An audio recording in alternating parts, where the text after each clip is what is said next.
The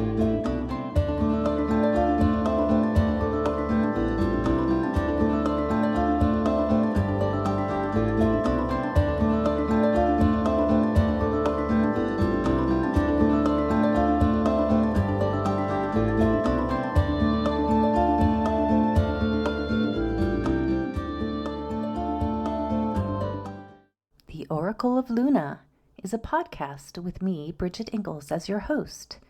Here we have conversations with real live, present-day goddesses who are actively and courageously doing their magical work in the world. Each episode is a bewitching journey with relevant discussions on topics such as Wiccan pagan spirituality, writing, culture, magical practices, art, ritual, and the craft in its many forms. Hello, listeners! I'm so grateful for the listener interest over the last few years, and I want to keep this podcast inspiring to you with my amazing goddess guests and to amplify the voice of the divine feminine in the world today. This podcast takes time, effort, and resources to share with you every few weeks. I have an ask of you. One of the ways to support the Oracle of Luna podcast is to become a subscriber to premium and bonus material. Each of the podcast episodes have 2 links at the bottom. It's quick and easy, should probably take you 1 minute, and for as little as $3 a month, you can support the show and become a subscriber. I really appreciate it, and it means a lot. Thank you, and blessed be. Merry meet! Welcome to another episode of the Oracle of Luna podcast. I'm Bridget Engels, your host, and today I'm very excited to chat with Evelyn Rysdyk. Evelyn is an internationally recognized shamanic teacher and author of several best-selling books, including The Norse Shaman, Spirit Walking, A Course in Shamanic Power, The Nepalese Shamanic Path and Practices for Negotiating the Spirit World, and her latest book, Shamanic Creativity. She is also the founder of Spirit Passages Academy and the New Humans, New Earth Summit. Evelyn is a featured presenter for Sounds True, the Shift Network, and other online programs. And she lives in the coast of Maine. Welcome, Evelyn. Thank you very much. And the coast of Maine is expecting 5 to 7 inches of snow overnight. So we're finally having winter. Right. The polar vortex Yep. is starting On to the happen. way. Yeah, you can hear the sound of, the Jaws music. It's coming. Dum, dum, dum, dum. Well, I hope you're prepared because it sounds like it's going to be a doozy. Oh, yeah, we're used to snow. Absolutely. All right. Well, I have a lot of questions for you. And so are you ready to get going here? I'm ready. I'm buckled in. Go for it, girl. All right. So I always ask this in the beginning of all my guests. So how did your spiritual journey begin? Can you tell us a little bit about your early magical or spiritual beginnings and your journey? Well, sure, absolutely. I have to say I'm the eldest Taurus child of 2 Taurus parents. So my early life was really all about practical stuff. Yeah, I'm a Taurus. Oh, by there the you way. go. This is how we get stuff done. That's for Yeah. sure. So it wasn't until I had a screeching depression in my early 30s that, the wheels came off the cart, and I was dutifully going to psychotherapy twice a week. I needed this is pre-Prozac days because I'm older than I look. Mhm. So I had to have a little bit of medication to help me sleep because it also was a depression with racing thoughts. Mhm. And I was impatient, as we Taurians can be, because I didn't feel like I was getting better soon enough. So I started looking at New York City. They have a place called the Open Center. I think they still have it there anyway. And they have a, inch-thick catalog of all the things that you could possibly do that would improve your life. So I went through this. I thought, well, what the heck, And I stumbled across The Way of the Shaman with Michael Harner. Now, I had read his book and dabbled with shamanic journeying in around 81. Mhm. And this was 91 or 92. And I enjoyed going to this workshop because I walk in and 150 people are sitting on the floor, which was an unusual experience for me as an advertising executive. But I thought, okay, you're here. And Michael was actually a very funny guy. He told stories for much of the first day, and we finally got down to do our first official journey. So now there are 150 people lying on the floor, and I dutifully put a bandana around my eyes, and he gets ready to start drumming. And the first thing he has us do is go to the low world to meet a power animal. And so I'm dutifully following direction, and I see in the distance a bear, a polar bear. And I'm thinking, oh, I'm making this up. That's my favorite bear is a polar bear. And I get closer and closer, and the bear has a brown nose instead of a black nose. And I hear, you didn't make that up. It's like, oh, okay, all right. Now you're challenging me. Mm-hmm. And uh, I am really began delving into that and practicing journey just about every day until I found this kind of fluidity with the process that I could shift back and forth between ordinary reality and non-ordinary reality very easily. And I basically spent the first 6 months getting to know whatever was available to me in the spirit world. Mm-hmm. So we kind of gallivanted around as you do. We As you gallivanted do. around Yeah. as you do. And it was a wonderful experience because not only did my depression lift, I described depression as kind of like the blinders they put on a horse. All you can see is a narrowed vision straight ahead, and you put one foot in front of the other. After that initial journey experience where I met the polar bear, it's like the blinders came off and I felt this rush of possibility come into my body. And that did more for me than all that psychotherapy that I paid for and all that medication that I paid for. This one journey had this tremendous effect. It's like it unlocked a door to a much fuller version of myself, which then continued to grow as I journeyed. It's a little long winded, but you get the idea. Yeah. Yeah. So after that, did you study with somebody or what was your next step in your shamanic? After after that, I really dove deeply into it and eventually started to teach other people, share with other people what I had learned. And that led me to working with Sandra Ingerman years ago. She was Michael Harner's assistant originally. I worked with somebody in Peru, a teacher in Tuva who has since passed away, Aichurek, and who is it? Bolaban Stola in Nepal. We brought him to Maine, I think, for 7 or 8 years, so the rest of the students could have an experience of him.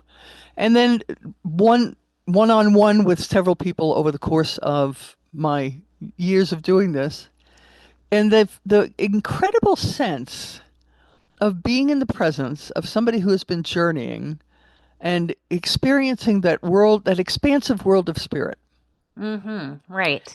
that it it provides this um, feeling in my body, at least, of okay, there's more, in that exciting way. Like kids jumping up and down in the back of the Mm-hmm. car, like, yeah, we can go further.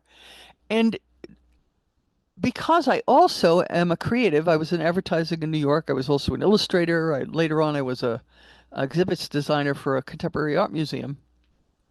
Ah. I found that um, my creativity started to grow in ways that I was kind of surprised about.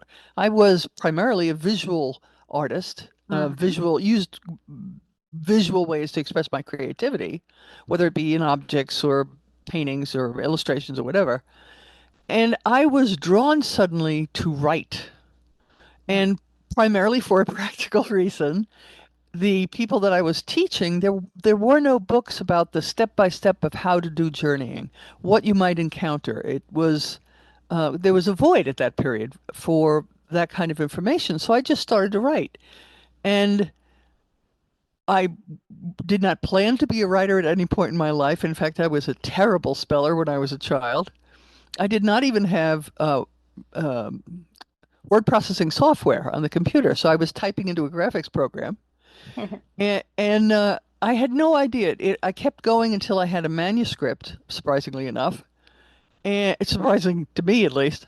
And I had no idea if it was going to be useful. I just put it all out on the page and I don't know. Yeah. And I made old-fashioned paper copies for 12 people who had very broadly different um, perspectives, from scientists to one woman who had gone all the way through high school in Catholic schools, so she was really good at grammar. All these different people. I said, use a red pen. If it sucks, I want to know it sucks. If it works, I want to know that too. And so they scurried off, and I guess 2, 3 weeks later, I finally got all of them back, and they were excited about it. They said, "This is really good." And there was this interesting feeling inside me, because it's like, really, Mm-hmm. and I don't tend to be a um, tentative person, but that was really kind of shocking. And over the course of the subsequent decades now, I have found that there is no upper threshold of how far your creativity can grow. And when I talk about creativity, some people go, "Well, I'm not creative. I don't know how to draw. I can't draw I can't draw a straight line without a ruler." Well, newsflash, neither can I. Uh, that capability of being able to have a thought about how something could be, and then invest time and experimentation on seeing if that actually works, that is creative process. Yeah, and it's expanding your consciousness. Absolutely. Absolutely. And, what I say to people, you wouldn't be sitting here if you didn't inherit creativity, because creativity helped our ancestors survive. Mm-hmm. We'd still be hammering things with stone tools if there were no creativity. So it's in us, but the way we are schooled and the way we learn the things we're quote unquote good at based on the approval of others, we may not step into that. And I think that's a terrible shame, Yes. because So limiting. creativity, yeah, it's limiting, and it um, it prevents you from feeling the capability that lies all around you, within you, and that it really has this what do I want to say? This capacity to make time stop. And creativity is the only thing in my experience that I can invest time and energy in, and I get more back Mm-hmm. than I've put in. Right. So I was going to ask you, how does creativity affect our well-being? Oh, I think it's a powerful part of well-being. So, in terms of creativity and journeying, for instance, you produce four different brain waves Right. while you are experiencing journeying. So you're in alpha, which is tied to mystical states of consciousness. It's kind of what we used to call right brain gets switched Mm-hmm. on, it gets engaged. Mm-hmm. Mm-hmm. We also are experiencing theta, which is a reverie state of consciousness that provides um, and opens also your intuition and capacity for inspiration. It also has us experiencing delta waves. And typically we have those when we're sleeping. Mm-hmm. But when we're awake, that brain state produces feelings of connection to spirit and body, and to the larger universal energy. So you have Ah, this connection uh-huh. inside, and then Yeah. to everything around you. And then Uh-huh. lastly, the highest brainwave possible is experienced when we journey to drumming or any other repetitive stimulus. It facilitates the brain's optimal frequency of functioning. Like, it turns on your entire brain. You have increased levels of compassion, positive emotions. It allows for heightened perception, a higher state of consciousness, what we would call psychic abilities, and also outer body experiences. So you have the experience of spirit flight. Yeah. So now, things that we have people taking all these nutrients now to try to boost their brain. But imagine being able to do this in your home without having to take anything, listening to a drumming track with a blindfold on, Yeah. having an adventure that is extraordinary, going for a purpose of perhaps asking a question. And I want to share a story about that because you can get connection with ancestors and other beings that are no longer in physical bodies, certainly. And it's this capacity to sort of transcend space-time, Right. which you never imagined you could do in your physical body, right? Mm-hmm. So my great-great-grandmother was an herbalist. Mm-hmm. And when I was a little girl, we had a drawing salve that if you cut yourself and it started to heal over, which I have that kind of skin, it just starts to repair itself right away, no matter what's in the cut. They'd put some of this stuff on a bandage, put it on you, and in the morning, all the goop is in the bandage, and the wound is already healing and nice and clean and pink and lovely. Mm-hmm.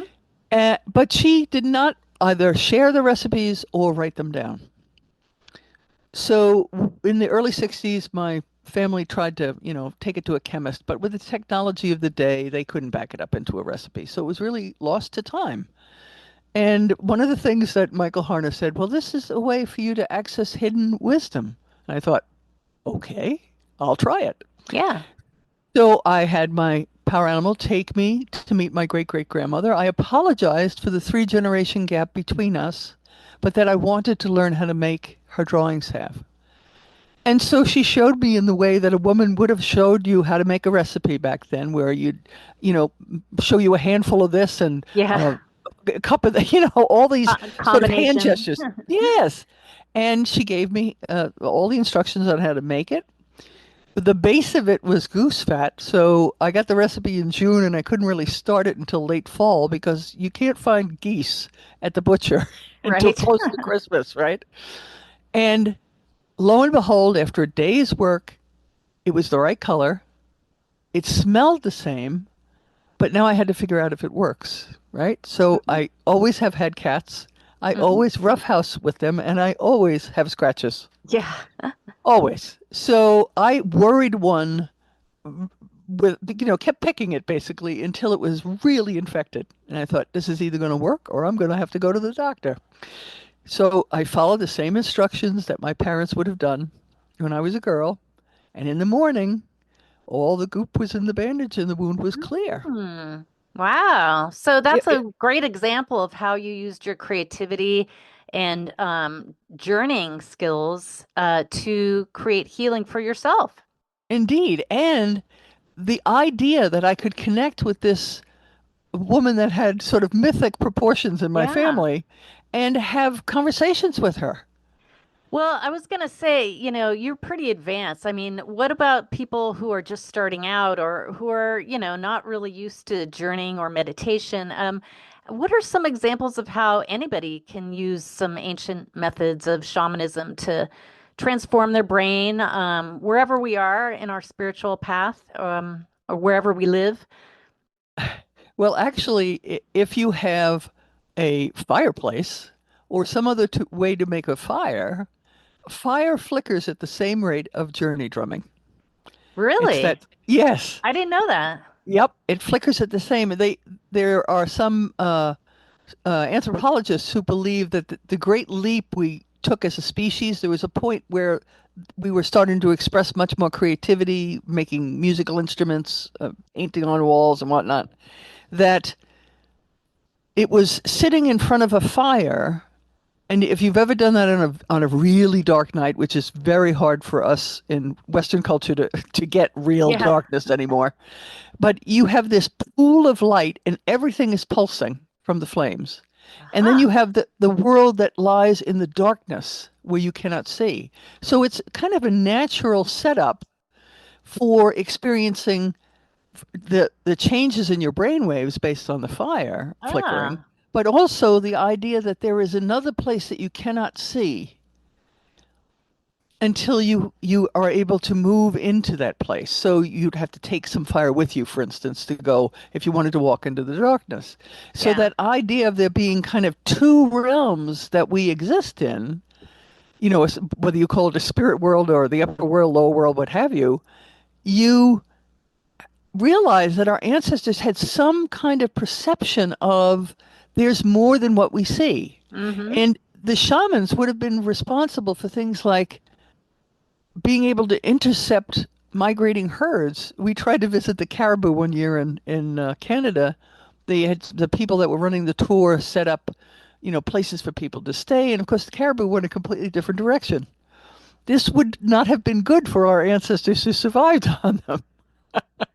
So to know where they are, to as we traveled around the globe, because we were a equatorial species at our base, right? So we traveled all over. We had to learn what plants can we eat, what plants are good for medicine, where are the sources of water, where can we find shelter, all these things that were hidden from us in ordinary reality.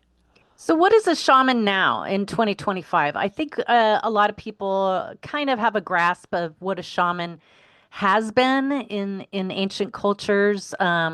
But like, what's a shaman now, like in 2025? Well, a lot of shamanic practitioners, shamans, are engaged in healing or being some kind of a community guide, community support. If you go to an indigenous culture, and I'm going to use one example, which is our friend Bola in Nepal, he really does support the elders who are the older shaman.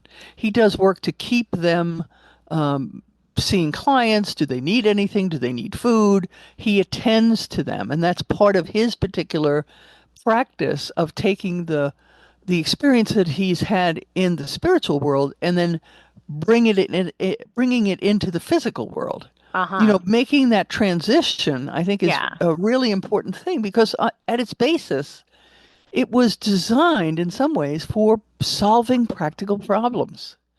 And that's And key. I think what you just said is going between the two realms of the spirit world and the physical world. That's really distinguishes the shaman, more of a shamanic person than like a regular person who doesn't have that experience, right? I mean, it takes training and it takes discipline to be able to go through those two realms with and fluid it also requires practice practice. because Yeah, as you're when our brains are plastic, I'm sure you've heard that expression, which yeah, means we have the capacity to continue to grow the circuits in there, have new neural pathways grow. right. So you're growing neural pathways whenever you learn anything. And in terms of journeying, you're not only creating new pathways so that the process becomes easier, you're changing some of the wiring that you already have. So journeying over a period of time boosts your imagination, gives you much more of an ability to synthesize um, parts into a whole. It allows you to have a much stronger intuition. And believe it or not, Forbes had an article that said that the Fortune 500 companies, that there at least 80% of the leaders of those companies said that intuition was one of the most powerful things that you could take into the executive suite because there's sometimes you have all kinds of data and your gut is saying, I don't care what the data says, it's not right. Yeah, you have a hunch about something. Exactly, exactly. And there are a bunch of other uh, enhancements that you get from journeying over time. But I think the greatest thing, particularly as I age, because I'll be 70 in May, that that idea that I am part of something far larger than I can perceive Right. with my ordinary senses, that I will be a part of that even when I'm no longer in a body because I know my great great grandmother. And that idea of continued expansion beyond the limitations of my physical existence is really tickles me. Like Yeah. it's not all over. I can get into more mischief. Sign me up. Yeah. Well, I mean, right? I mean, we could be shamans for the rest of our lives, right? I Oh, mean, it absolutely. doesn't just stop. I mean, we can keep expanding. So, can you tell us a little bit about your newest book, Shamanic Creativity, and what this book explores? Well, shamanic creativity is really about putting those two things together, shamanic journeying and the way that it changes you with good old-fashioned um, practices to help support your creativity. So it's a combination of sort of a book on creativity and a book on shamanic journeying, and they fit together so beautifully because you don't have to wait for the muses to strike. You can just go visit them and ask, Yeah. And which I it love. puts the power within you instead of Exactly. externally. Um, Hmm. so I think that's great. I love that that you came from a place of, creativity, but then you kind of took it to the next level after advertising or being, a graphic Hmm. designer. But taking it to the next level and really expanding and then teaching other people how to expand and open their imagination. I think that's really very powerful. So, what are some of your favorite, other than journeying, what are some other favorite shamanic methods to free up our imaginations?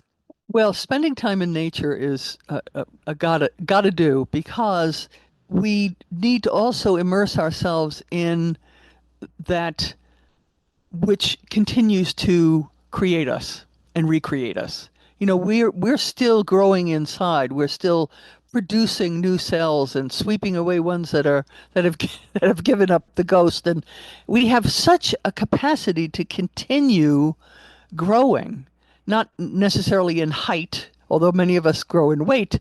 Uh, that sense of there's way more inside of us that has yet to be expressed, that is yet to be. Um, it's like you haven't turned it on yet.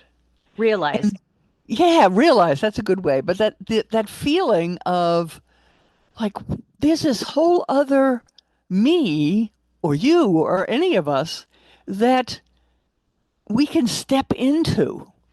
And I can't think of anything more delightful than to recognize that we have an infinite capability to grow, an infinite capability to also have new ideas, which I think are going to be critical as we move forward.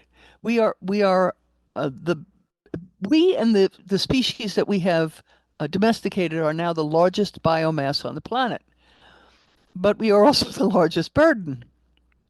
So Hmm. as people expand their capability of who they are, where they step into their own fullness without fear, without that sense of insecurity, oh, I can't do that. Sure, you can. You have the same, you're wired with that same creativity, that same capacity that those that wandered all across the planet had. So you can do this. And when we step into our fullness, we're more likely to come up with unique solutions, more likely to work together. Because I believe that unless we really step into the fact that we are family, every single one of us is Right. related. We're cousins. The most distant cousin you have in the human family is a tenth cousin, and But you we're have also connected to the spirit oh world, right, right? right, and the creatures around us. Yes. We're mammals, so we have things in common with everything that Yes. is a mammal. Right. So when we feel that is not just intellectual, but we feel that right down to our bones, it changes how we are in the world. We want to help. We want to step into supporting a better future for little ones, Yeah. grandchildren, great Everything. grandchildren, everything. The Yes. birds that come to the feeder, whatever it Nature. might be. Yes. Nature as a whole, right. And remembering as the opposite of a dismemberment, which is often done in a tribal setting to strip the initiate of their perception of self so that they can step into a new way of being when they are remembered. We need to remember ourselves back into the natural world to Mhm. recognize we're not as separate as we think we are. Yes. And, just hearing, witnessing the LA fires recently, the devastation of people and animals. you really feel that disconnection, or I felt with the global warming crisis and just the way that we've allowed ourselves to continue on this destructive path where we're not in harmony with nature. More than ever, we need shamanic healing, shamanic creativity to come up with new, like you say, new resources, new ideas, new solutions. So Mhm. I love what you're doing. So before we run out of time, can you tell us a little bit about your upcoming plans? Do you have any new books or events or workshops coming up? I have all kinds of things always brewing, I have to tell you. I'm one of those kind of people. What I've given you that you can post on whatever you post is, whether you put it on Instagram Instagram. or somewhere, yep, Hmm. is a link to sign up for my newsletter slash blog. And when you're on that email list, you will also get information about courses when I'm teaching. Okay, and So you have a website too, right? the website is under construction at this point, so I'm going to turn Okay. you over to the blog Okay. instead. Okay. So you have a lot of events. What type of events are coming up? Oh, we've got the next one that's coming up is called Beyond Ordinary, and it's for the spiritually and energetically sensitive. So to help those people, my partner is one certainly, who can feel every energetic Mm. wave in the environment around them, and they have maybe thought of it as a failing. And I like to remind them that no, it's a superpower, and it's about time you claimed it. Yay. I love that. So when is this event coming up? It's coming up in February for the free events, and you'll get, when you sign up for the blog, you'll get all the data you need. Okay. And then as far as new books coming out, are you working on any other new books or? Yep, yep. I'm working on one that actually grew out of a course on the embodying the sacred feminine, and I work with the archetypes in Norse mythology, being half Norwegian and half German. It sort of Hmm. came naturally, Nice. uh, and they're much more. Um, there are much more of sort of wise old crones in that group than maybe the Yeah. Greek or Roman kind of things, and they're fierce, and they can be loving in that fierce way that my grandparents were, Uh-huh. and I mean that in a really great way. When is Some this book coming out? when I get it finished, Yeah. when I get it When finished, it's finished, yeah. when it's finished, then you will know. Cool. Cool. So Well, that sounds fabulous. It's been a real honor and delightful speaking with you today. So, thank you very much, Evelyn, for being on the show and inspiring and opening people's hearts and minds and imagination to live more balanced and fulfilling lives in harmony with nature and the spirit world. So, thank you mhm. so much you for all you do. You are very welcome, and I just want to say one more thing to everybody. Remember, you are far more than you think you are. Yes. Yes, we have so much capability, infinite capability, right? Absolutely. Well, that's about it. Thank you so much, Evelyn. Appreciate you. And thanks to all our listeners for joining in. And until next time, blessed be. Signing off. Bye bye.